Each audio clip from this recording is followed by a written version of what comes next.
Halo guys, Assalamualaikum warahmatullahi wabarakatuh. Apa kabar? Semoga teman-teman dalam keadaan sehat walafiat ya. Salam buat keluarga teman-teman di rumah. Perkenalkan gue Ajay, gue si netizen yang suka ngebahas bola.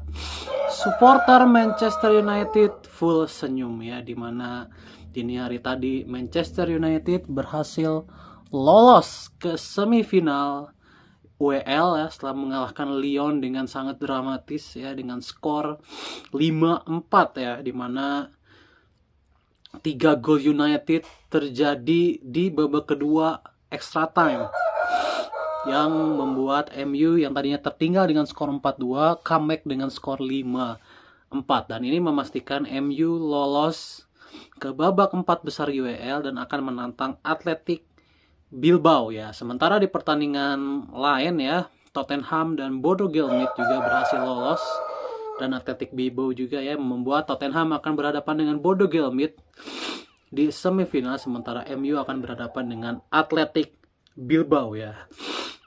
Ya, namun menu utama kali ini adalah tentang pertandingan MU versus Lyon ya, dimana gue akan coba sedikit bahas. Gue nggak nonton pertandingannya ya, terus terang gue nggak nonton, tapi tadi gue nonton highlightnya berkali-kali.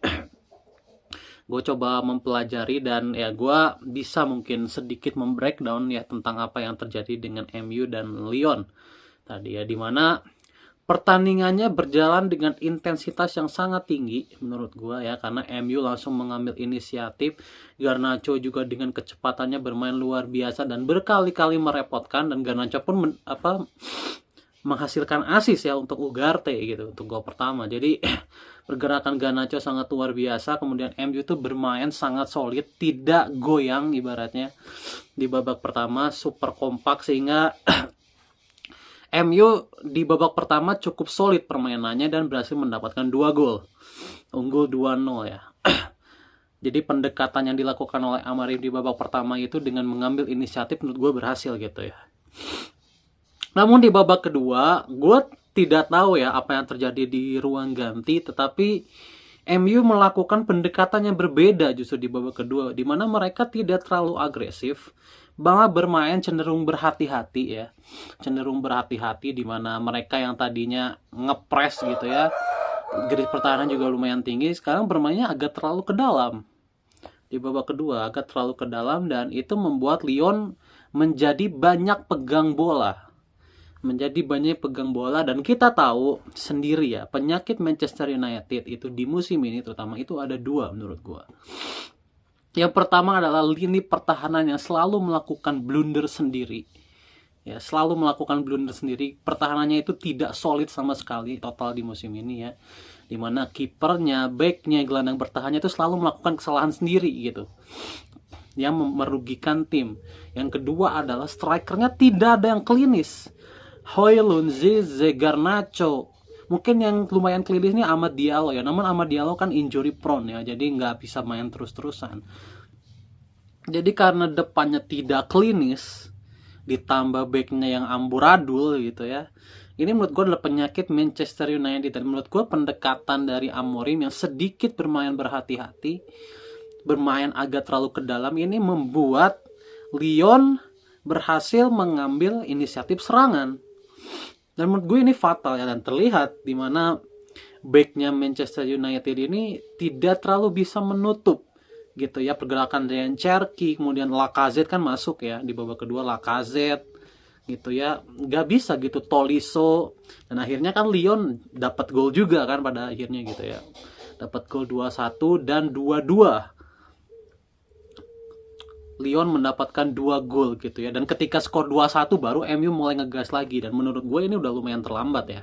Ketika 2-1 kan Lyon udah dapat angin ibaratnya. Awalnya Lyon ini tertekan, ketika mendapat 1 gol Lyon itu menjadi punya angin kedua gitu ya, sehingga meskipun MU kembali bermain keluar menyerang ya, tetap saja Lyon karena sudah punya angin, mereka bisa memanfaatkan anginnya untuk menyamakan kedudukan dengan skor 2-2. Lyon harus bermain dengan 10 pemain ketika Corentin Tolisso mendapat kartu kuning kedua ya di akhir babak kedua. Namun skor tetap 2 sama. Terus ke perpanjangan waktu ya, dimana Lyon merubah total formasinya menjadi 5 back full bertahan ya, 5-3-1 kalau nggak salah ya, 5-3-1 atau 5-2-2 gitu ya, karena kan mereka cuma bermain 10 pemain ya, 5-3-1. Tapi entah kenapa counter attack dari Lyon ini sangat efektif. Sangat efektif. Ini sekali lagi menunjukkan bahwa lini pertahanan MU itu sangat tidak solid, dimana kan MU mengambil inisiatif serangan sejak awal, namun ketika dalam situasi counter attack transisinya itu tidak cepat gitu, transisi negatifnya, sehingga Lyon berkali-kali merepotkan lewat serangan balik dan akhirnya mendapat penalti Lacazette gitu ya, kemudian Ryan Cherky gitu ya. Skor akhirnya 2-4 untuk Lyon di perpanjangan babak pertama, dan ini lumayan mengejutkan ya. Harusnya secara logika MU bisa mengambil gol cepat harusnya dengan Lyon yang 10 pemain. Justru tertinggal 2-4 gitu. Di babak kedua, angin kedua, kalau tadi kan angin keduanya didapat sama Lyon. Nah, sekarang di babak kedua, angin keduanya itu datang ke Manchester United. Karena mendapat penalti, Casemiro dilanggar ya, di mana Bruno Fernandes berhasil mencetak gol lewat penalti, dan itu adalah angin kedua untuk Manchester United. Dan sejak gol ketiga itu kan skor jadi 3-4 ya. Akhirnya full menyerang, tidak lagi memberikan kesempatan untuk Lyon memegang bola. Dan akhirnya Kobbie Mainoo di menit 120 berhasil menyamakan kedudukan ya lewat skor 4-4. Dan akhirnya di ujung laga, benar-benar di ujung laga, Harry Maguire menuntaskan perlawanan Lyon dengan skor 5-4 lewat sundulannya ya, dimana ketiga gol yang diciptakan di perpanjangan waktu babak kedua semuanya adalah assist dari Casemiro, dimana gol ketiga Casemiro yang dilanggar, gol keempat golnya Kobbie Mainoo juga assist dari Casemiro, flicknya Casemiro, dan gol kelima adalah crossing juga dari Casemiro. Jadi 3 assist di satu babak hanya dalam rentan 10 menit. Jadi menurut gue Casemiro adalah salah satu pemain yang paling penting di pertandingan tadi menghadapi Lyon. Meskipun Casemiro sebenarnya as a gelandang bertahan kurang bermain solid. Di mana posisinya ini selalu bisa tereksplor gitu ya oleh para pemain dari Lyon. Meninggalkan begitu banyak ruang gitu ya posisinya dia. Tapi Casemiro berkat pengalamannya mungkin ya, dia meskipun kondisi timnya tertekan tapi dia tetap bermain tenang gitu ya, pengalaman berbicara, dan Casemiro sukses menjadi pembeda di babak kedua extra time, dan Casemiro terpilih menjadi man of the match kan dengan rating 9,5 berkat 3 asisnya gitu ya, dan ini membuat MU lolos menghadapi Athletic Bilbao ya. Dan memang MU ini kan so far musim ini sedang terseok-seok ya, tetapi mereka punya kesempatan untuk lolos ke UCL kalau mereka juara Europa League. Gue nggak tahu ya, masih berlaku nggak ya, itu harusnya masih berlaku ya, dimana juara Europa League akan langsung lolos ke UCL. Sehingga karena Inggris ini kan mengirim 5 wakil ya tahun depan, kalau MU lolos artinya akan ada 6 wakil. Atau kalau MU berhadapan dengan Tottenham Hotspur di final, maka Liga Inggris fix mengirimkan 6 wakil ke UCL. Dan ini akan menjadi rekor tersendiri gitu ya untuk Liga Inggris gitu ya, rekor tersendiri, karena mereka so far belum pernah mengirim sampai 6 wakil, kan paling maksimal 5 wakil ya Inggris itu pernah. Kayak gitu guys. So kalau bicara possibility MU untuk lolos ke final, menurut gue masih 50-50 ya, karena MU ini tidak tertebak. Siapa sangka MU akan segitu direpotkan oleh Lyon, padahal Lyon bermain dengan 10 pemain gitu ya. Siapa sangka gitu ya, nggak tahu berapa yang Athletic Bilbao akan seperti apa. Karena Athletic Bilbao ini pasti akan sangat try hard teman-teman.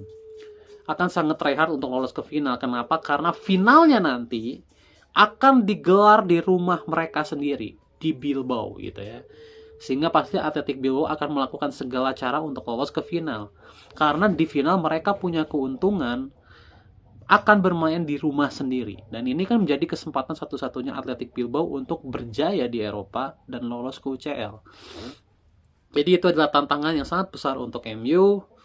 Ya, semua yang terbaik lah ya untuk MU, dimana ya pastinya Amorim kan sudah bisa dibilang dalam tanda kutip debutnya tuh tidak baik ya di Liga. Dan di Europa League juga sebenarnya terseok-seok, tapi untungnya masih bisa lolos-lolos terus ya. Ya semoga semua yang terbaik lah untuk MU dan untuk semua tim ya. Gitu ya tentang Manchester United. Jadi see you di video selanjutnya ya.